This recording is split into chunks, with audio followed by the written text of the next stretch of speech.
Hello everyone. This is the second video about CCS and how Seisnetics can be used to QC the seismic, interpret faults and horizons, and run time-lapse analysis. So in this video, I'll be working on the Smeaheia dataset from offshore Norway. And what I will demonstrate is how you can use Seisnetics to screen any dataset to look for specific horizons and of course extract the faults. So here I have an inline on the dataset, and I will maybe change the color so we can have a better look at the data itself and the geology. So we can see discordance, we can see a couple of faults, some reflectors that we can easily track on both sides of the seismic, and the boundaries between the sedimentary basin and the basement. So the first thing I did was to run the automatic extraction of horizons. And so I'm opening the database now, and I will display all the surfaces at once on the seismic. I will start by changing the colors so we can see them a bit better. And I am displaying all the surfaces at once.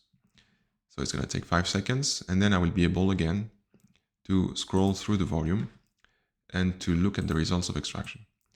So we clearly see once again the discordance, we see the boundaries, we see the faults. And so what I can do also is I can display the fitness attribute instead of just being it being monochrome. So what's the fitness? So the fitness, once again, if I have a look at the bottom of this screen, it's representing the seismic phase variability for each and every surface extracted. So for instance, I have a correlation coefficient with the genotype. And when I move along, you see that my correlation coefficient is changing. So the seismic phase variability is very interesting because for CCS, we want a couple of things to say it's a good candidate, but one of them is for sure having a caprock. And so what would be a caprock in Seisnetics? It's something which has a rather homogeneous seismic phase. And so in our case, it will be one color, and the most obvious here is light green. So if I remove the seismic and I move along, I see that I have a couple of large reflectors that I can track all along the way. And so I have one here and one there. And of course I have above, I have these guys here that's going down, and I have around the discordance too, with some changes there.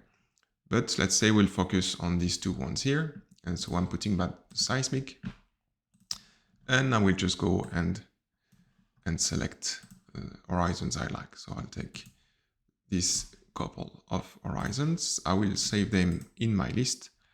And now I have 3 surfaces, 1, 2, and 3. So I'll just take this one, for instance, or I can also take the one below. So they both look quite homogeneous.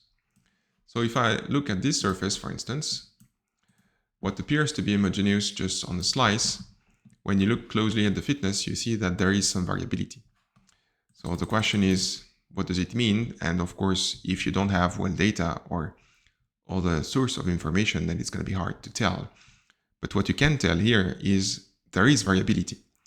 And so if there are some points you would like to focus precisely because you think they might be potential weak zone, for instance, then you might be able to better understand where they are, how big they are, and how they are distributed. And so that's the idea. First, you can start with the fitness. Then, of course, you can display the amplitude. And here we see some faults already. And the structure. And on the structure, we see also the fault. So if I combine both attributes, I can have the structure, and of course, the fault footprint is clearly visible on both attributes. So now let's say I have found, for instance, an area of interest, at least a caprock, and just the next step would be for me to display all the faults. So how the faults are computed in Seisnetics is it's really the discontinuities within all the surfaces that we have extracted. So for instance, let's say I can compute all the faults, but I'm interested mainly in the ones for this surface. So the name is 114. So I'm just taking this surface and I will display the fault polygons on this surface. And so you see there were automatically extracted by the algorithm, and they match what we have seen. And what's very interesting, if you look, for instance, in the middle, you see that two fault footprints are coming close to one another, but it seems they don't merge. So it would be interesting to see this in 3D. And so once I have this, for instance, let's say I want to compute the faults just around this surface. So I can just go in Edit and I can compute, for instance, all the faults in this area. So it took a couple of seconds, and now you see I have these faults.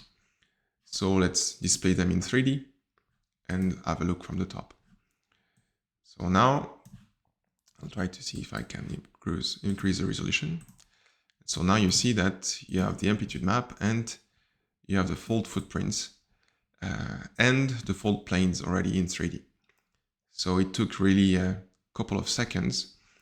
And as we saw on the first surface, you see that here you have two faults that are different from one another, and also the same with these ones here, and also the same for the one there.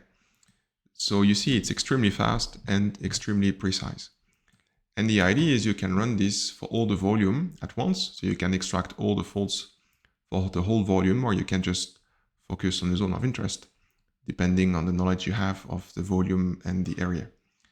So I can go back to 2D, for instance, and I can see how these faults are have been extracted along an inline, for instance.